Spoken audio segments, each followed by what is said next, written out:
క్రీస్తునందు ప్రియులారా, యేసుక్రీస్తు నామములో మీ అందరికీ శుభాలు తెలియజేస్తున్నాం. క్రీస్తు రాకడ ధ్వని శాంతి ఆదరణ సందేశాలు అను టీవీ కార్యక్రమం కొరకు ప్రేమతో మిమ్మల్ని ఆహ్వానిస్తున్నాం. మీరు మీ విలువైన సమయాన్ని కేటాయించుకొని మా కార్యక్రమాలు చూస్తున్నందుకు మీకు కృతజ్ఞతలు. ఈ కార్యక్రమాలు మీ ఆత్మీయ ప్రయోజనమునకు ఎంతో సహాయపడుతున్నవని నమ్ముతున్నాం. ప్రియులారా, ఈ టీవీ పరిచర్య కొరకు ప్రార్థించండి, సహకరించండి, ప్రోత్సహించండి. ఈ కార్యక్రమాలు ఇతరులకు పరిచయం చేసి వారు కూడా చూసి మేలు పొందేటట్లుగా సహాయపడాలని మీకు మనవి చేస్తున్నాం. విశ్వాసంతో ఎంతో ఖర్చు పెట్టి కొనసాగిస్తున్న ఈ కార్యక్రమాలు తుది వరకు కొనసాగేటట్లుగా ప్రార్థించండి. దేవుడు మిమ్మల్ని ప్రేరేపిస్తే మీరు కూడా ఒక కార్యక్రమానికి స్పాన్సర్ చేసి ఈ పరిచర్యలో పాలిభాగస్తులు అవ్వాలని ప్రేమతో మీకు మనవి చేస్తున్నాం. ప్రత్యక్షంగా టీవీ ద్వారా మేము సువార్త ప్రకటిస్తున్నాం. పరోక్షంగా ప్రార్థిస్తున్నవారు, సహకరిస్తున్నవారు, మమ్మల్ని ప్రోత్సహిస్తున్న వారంతా ఈ పరిచర్యలో పాలిభాగస్తులు అని జ్ఞాపకం చేస్తున్నాం. యేసుక్రీస్తు వారు ఇచ్చిన గొప్ప ఆజ్ఞని మేము పాటిస్తున్నాం.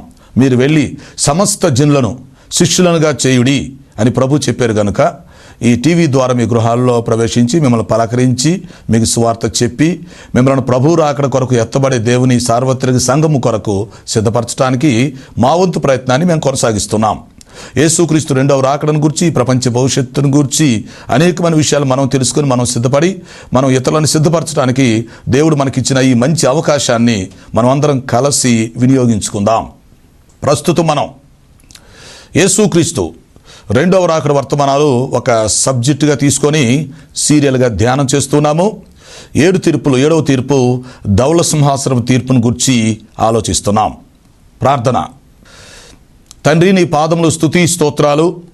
ఈరోజు రెండవ రాకడ వర్తమానాల్లో 102వ వర్తమానం తీసుకోబోతున్నాము. సహాయం చేయండి. ధవళ సింహాసనపు తీర్పుకు సంబంధించిన కొన్ని విషయాలు పార్ట్ 2 మేము నేర్చుకోబోతున్నాం. మీరు బోధకులై మాకు బోధ చేయమని మనవి చేస్తున్నాం. మీ దాసుని నన్ను బలపరిచి వాడుకోండి. ఈ కార్యక్రమం సహకరిస్తున్న కుటుంబాన్ని దీవించమని మనవి చేస్తున్నాం. రక్షణ లేని వారందరికీ రక్షణ దయచేయండి.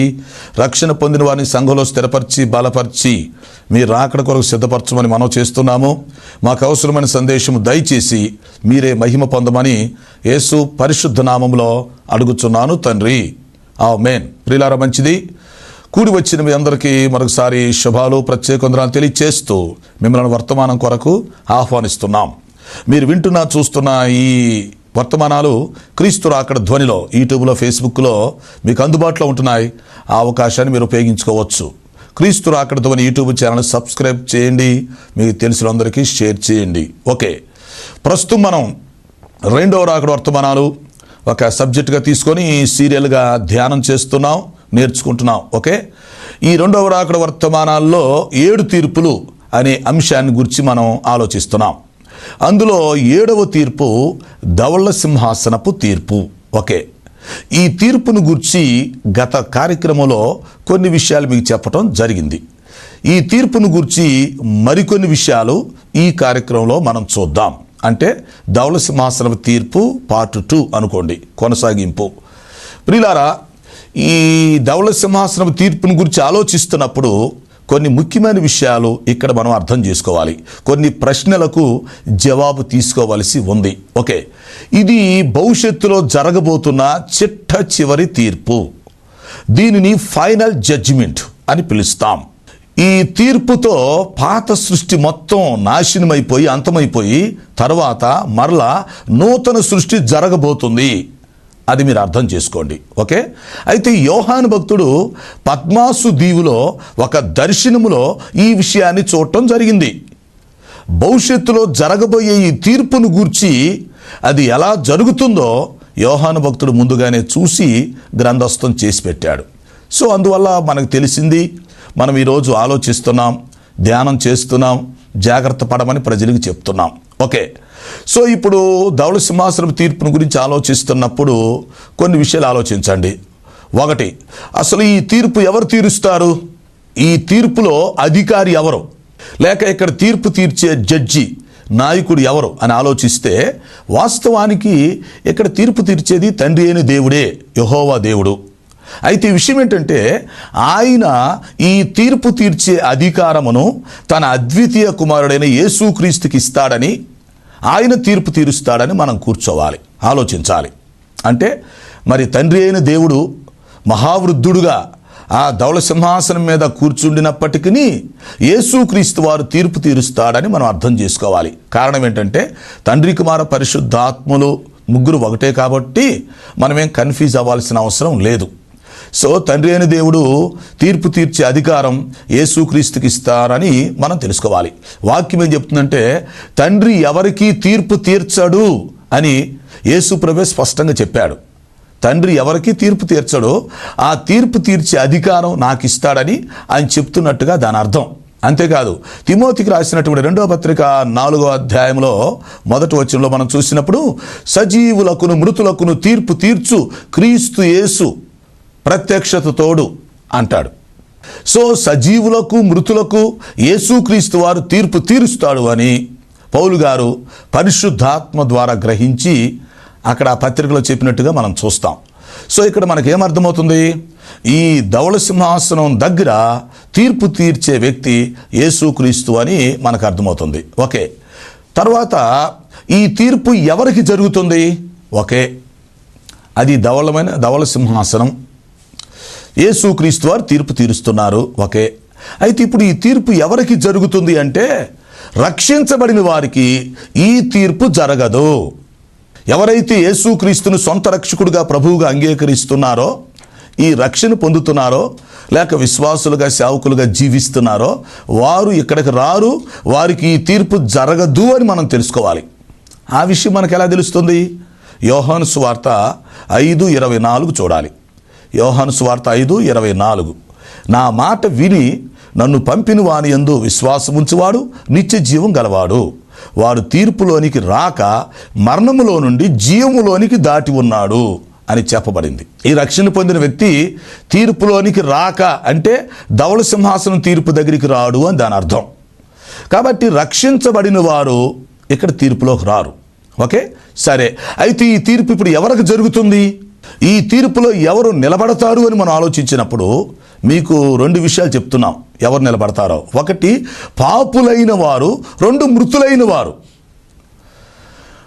ఆదాము దగ్గర నుండి భవిష్యత్తులో చిట్ట చివరి వ్యక్తి వరకు పాత నిబంధన కాలానికి సంబంధించిన మానవ జాతి కావచ్చు, క్రొత్త నిబంధనకు సంబంధించిన మానవ జాతి కావచ్చు, భవిష్యత్తులో పుట్టబోయే వాళ్ళు కావచ్చు, మొత్తానికి పాపులైన వారంతా ఇక్కడ నిలబడతారు. సో ధవళ సింహాసనం అనగానే మనకి ఏం గుర్తుకు రావాలంటే ఇది పాపులకు జరిగే తీర్పు అని రావాలి గుర్తు. ఓకే, పాపులకు జరుగుతుంది. పైగా ఆ పాపులు ఎవరు? మృతులైన వారు. సజీవులైన వారికి వేరే చోట తీర్పు జరుగుతుంది, చెప్పాము ఆల్రెడీ. మహిమగల సింహాసనం దగ్గర సజీవులైన వారు తీర్పు పొందుతారు. అయితే మృతులైన వారు బ్రతికి సజీవులుగా నిలబడి ఇక్కడ తీర్పు పొందుతారు. సో విషయాలు స్పష్టంగా జాగ్రత్తగా గమనించుకోవాలి. తీర్పు తీర్చేది తండ్రి అయిన దేవుడు. ఓకే, ఆయన ఆ అధికారమును యేసుక్రీస్తుకి ఇస్తారు. ఓకే, సో తీర్పు తీర్చబడేది ఎవరు అని ఆలోచిస్తే రక్షించబడిన వారికి తీర్పు ఉండదు అని చెప్పేస్తున్నాం. మరి ఎవరికి తీర్పు ఉంటుంది సార్ అంటే పాపులైన వారికి, మృతులైన వారికి. ఒకటి వారు పాపులై ఉన్నారు, 2 మృతులై ఉండి వారు బ్రతికి అక్కడికి వచ్చారు.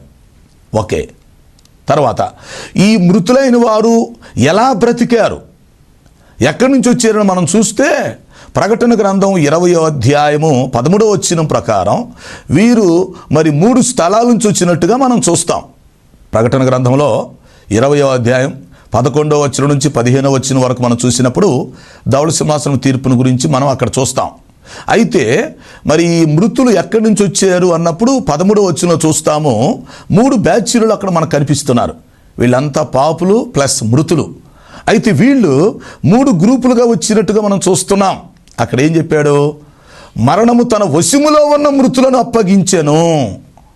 మరణము యొక్క కంట్రోల్లో ఎంతమంది మృతులైతే ఉన్నారో వారందరినీ మరణం హ్యాండ్ ఓవర్ చేసేసింది అన్నమాట. తర్వాత సముద్రమును, పాతాళ లోకమును వాటి వశములో ఉన్న మృతులను అప్పగించెను. వారు బ్రతికిన వారై అక్కడ నిలబడి తీర్పు పొందారు అని మనం చూస్తాం. కాబట్టి మరణం కంట్రోల్లో ఉన్న వాళ్ళందరినీ మరణం అప్పగిచ్చేసింది. సముద్రం వశమున ఉన్న మృతులందరినీ సముద్రం బయటికి పంపించేసింది. వారు బ్రతికి బయటకు వచ్చేశారు. మరి పాతాళలోకములో ఉన్నటువంటి మృతులందరినీ పాతాళం బయటికి పంపించేసింది. వాళ్ళంతా వెనక్కి వచ్చేసి బయటకు వచ్చి బ్రతికి తీర్పులో నిలబడ్డారు. సో ఈ విధంగా ధవళమైన మహాసింహాసనం కనిపిస్తూ ఉంది. దాని మీద ఆసీనుడైన వాడు కూర్చున్నాడు. తీర్పు మొదలైంది. తీర్పు జరుగుతూ ఉంది. ఇప్పుడు ఇది భవిష్యత్తులో జరగబోయే విషయం యోహాను భక్తుడు దర్శనంలో చూశాడు. అయితే ఇప్పుడు మరి ఈ తీర్పు ఎక్కడ జరుగుతుంది? తీర్పు యొక్క స్థలం. తీర్పుల గురించి మనం ఆలోచిస్తున్నప్పుడు ప్రియులారా, కొన్ని తీర్పులు భూమి మీద జరుగుతున్నాయి, కొన్ని తీర్పులు మధ్యాకాశంలో జరుగుతున్నాయి. అర్థం చేసుకోండి. అయితే ఈ తీర్పు శూన్యములో జరుగుతుంది. అది ఇక్కడ మీకు డౌట్ వచ్చింది, శూన్యములో సింహాసనం వేయబడటం సాధ్యమా అని. అవును, సాధ్యమే. దేవుడు కాబట్టి, ఆయనకు అసాధ్యమైన దేవు లేదు కాబట్టి శూన్యములోనే సింహాసనం వేయబడింది. ఆయన సింహాసనాసనుడై కూర్చున్నాడు. ఓకే, సరే. మరో డౌట్ కూడా వస్తుంది, మరి శూన్యములో అయితే ఈ చనిపోయినందరూ బ్రతికి ఎక్కడ నిలబడతారు సార్? మరి వీళ్ళు నిలబడటానికి స్థలం కావాలి కదా, శూన్యంలో ఎలా నిలబడతారు అని మీరు అడగొచ్చు. అవును, చనిపోయిన వ్యక్తులందరూ బ్రతికిన తర్వాత వారి ఆత్మలే కదా బ్రతికింది, శరీరాలతో కాదు కదా. అవునా? వారి శరీరాలు పూర్తి చేశారు, కాల్ చేశారు, అవి మట్టిలో మట్టి అయిపోయాయి, దుమ్ములో దుమ్ము, ధూళ్ళలో ధూళి అయిపోయినాయి కదా. కాబట్టి ఇక్కడ శరీరాల ప్రసక్తి లేదు. మరి ఇప్పుడు బ్రతికిన వాళ్ళు ఎవరు? ఆత్మలు కదా. మరి ఆత్మలు బ్రతికినప్పుడు ఆత్మలు శూన్యంలో నిలబడతాయి. ఇప్పుడు అంతే కదా. ఇప్పుడు చీకటి శక్తులు శూన్యంలోనే ఉన్నాయిగా. ఈ చీకటి శక్తులు లేకపోతే ఈ దెయ్యాలు, ఈ ఆత్మలో ఇప్పుడు శూన్యంలోనే ఉంది. ఈ గాలిలోని తిరుగుతున్నాయి కదా గాలి జీవులు. అట్లాగే ఈ ధవళ సింహాసనం అనేది శూన్యములోనే వేయబడుతుంది. తర్వాత ఈ మృతులైన వాళ్ళందరూ బ్రతికి వాళ్ళ ఆత్మల రూపంలో ఉన్నారు కాబట్టి వారు శూన్యంలో ఉండొచ్చు. వారు నిలబడటానికి స్థలం అక్కర్లేదు. వీళ్ళు భూమి మీద నిలబడతారా, లేక మధ్యాకాశంలోనా, మరొక స్థలంలోనా అని మనం ఆలోచించాల్సిన అవసరం లేదు. వారు శూన్యంలో నిలబడతారు.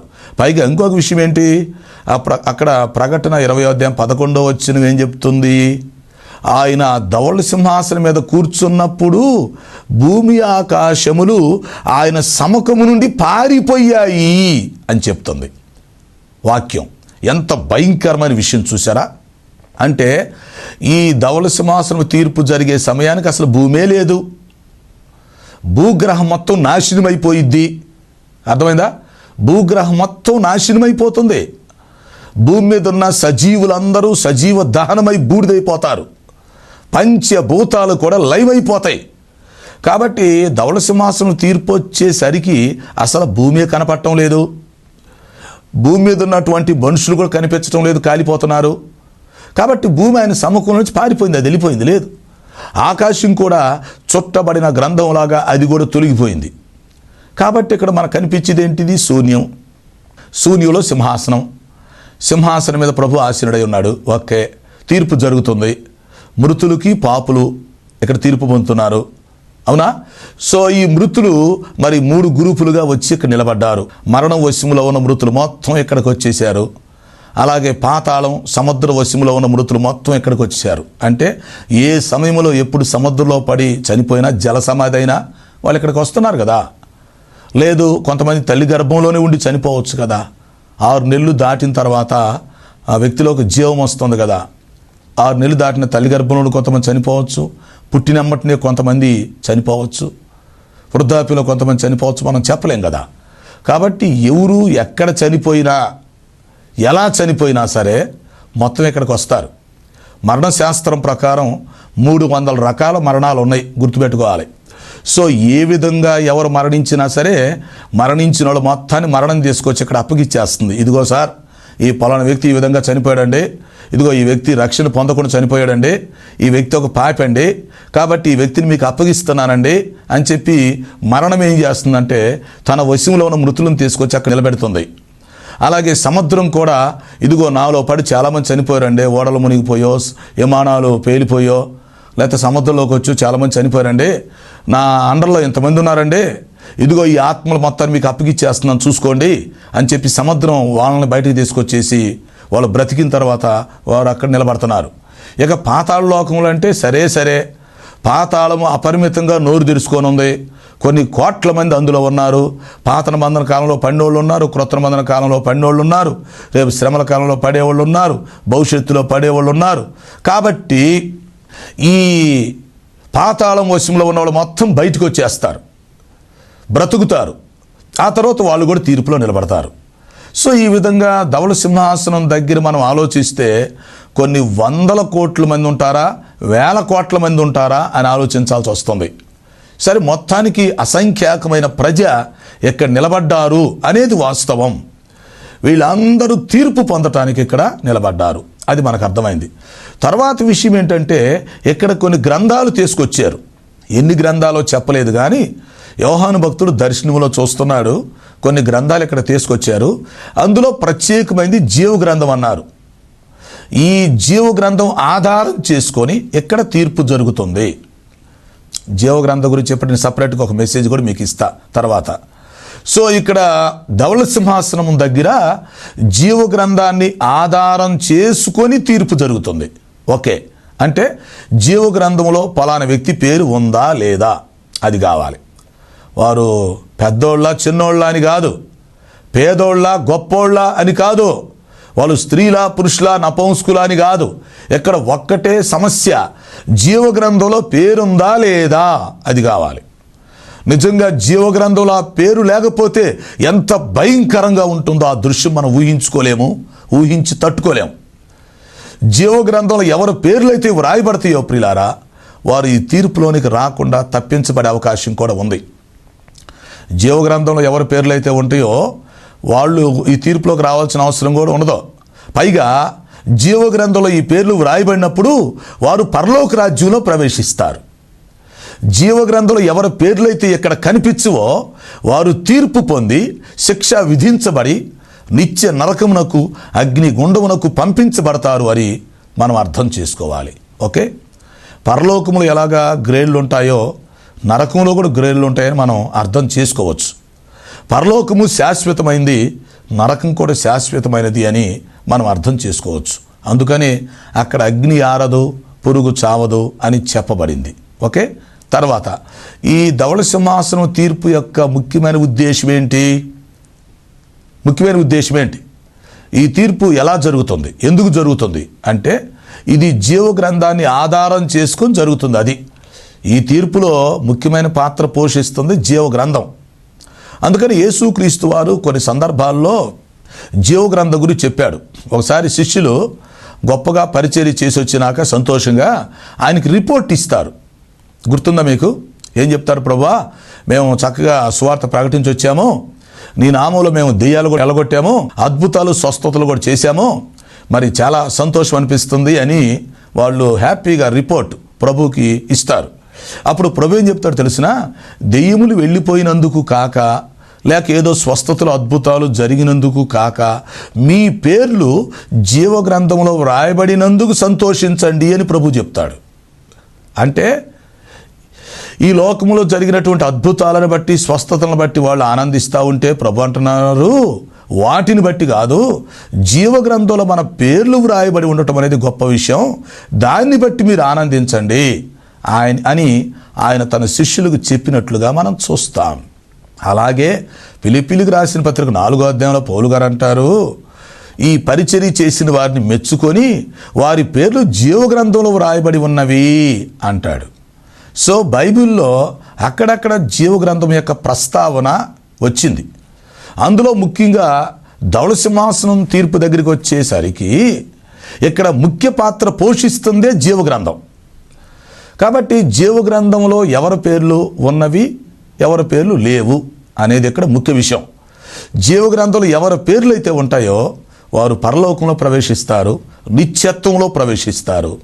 పరలోకం శాశ్వతమైంది, వారు శాశ్వత కాలం జీవిస్తారు. ఓకే, ఎవరి పేర్లైతే ఈ జీవగ్రంథంలో కనిపించటం లేదో వారు తీర్పు పొంది శిక్ష విధించబడి నరకములోనికి పంపబడుతూ ఉన్నారు. నరకము శాశ్వతమైనది, అందులో పడద్రోయబడేవారు కూడా శాశ్వత కాలం ఉంటారు. సో ఈ ధవళ సింహాసనం తీర్పు దగ్గర చాలామంది శిక్ష పొంది నరకములో వేయబడుతున్నారు. అక్కడ ఎవరున్నారు? సాతాను ఒక మూలన ఉన్నాడు. తర్వాత అంత్యక్రీస్తు అబద్ధ ప్రవక్త అక్కడే ఉన్నారు. తర్వాత పడద్రోయబడిన దేవదూతలు కూడా కోట్ల సంఖ్యలో అక్కడే ఉన్నారు. ఆ తర్వాత పాపులైనటువంటి మృతులు, ఈ రక్షణ పొందని వారు చిట్ట చివరిసారిగా ఆ నరకములో త్రోసివేయబడినట్లుగా మనం చూస్తున్నాం. సో ఈ విధంగా ప్రియులారా, ధవళమైనటువంటి మహాసింహాసనం గంభీరమైనది. అది దేవుని యొక్క పరిశుద్ధతను చూపుచున్నది, దేవుని యొక్క మహిమను చూపిస్తూ ఉంది, ఆయనకున్న అధికారాన్ని చూపిస్తూ ఉంది. అర్థమైందా? ఆ తీర్పు యొక్క ముఖ్యమైన ఉద్దేశం ఏంటంటే ఎవరిని పరలోకానికి పంపాలి, ఎవరిని నరకానికి పంపాలి. అది మానవ జాతికి అది ముగింపు రోజు. మానవ జాతిలో ప్రతి ఒక్కరూ ఆ ధవళ సింహాసనం దగ్గర నిలబడవలసిందే, తప్పించుకునే ప్రసక్తే లేదు. వారు పురుషులు కావచ్చు, స్త్రీలు కావచ్చు, నపుంసకులు కావచ్చు. అవునంటారా? లేక చిన్నోళ్ళ పెద్దోళ్ళ అని కాదు, తెలివి కళ్ళవాళ్ళ తెలివి తక్కువ వాళ్ళ, ధనవంతుల పేదవాళ్ళ, కొత్తోళ్ళ పాతోళ్ళ, అది కాదండి. ఆ సింహాసనం దగ్గర నిలబడక తప్పదు. తీర్పు పొందుతారు, శిక్ష పడుతుంది, నరకానికి వెళ్ళిపోతారు.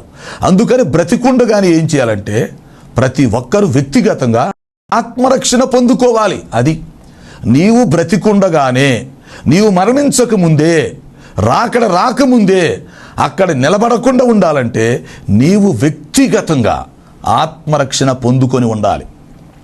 ఈ రక్షణ ఇచ్చేవాడు యేసుక్రీస్తు వారు. ఆయన తన ప్రాణం ఇచ్చి మనకు ఉచితంగా ఈ రక్షణ ఏర్పాటు చేశాడు.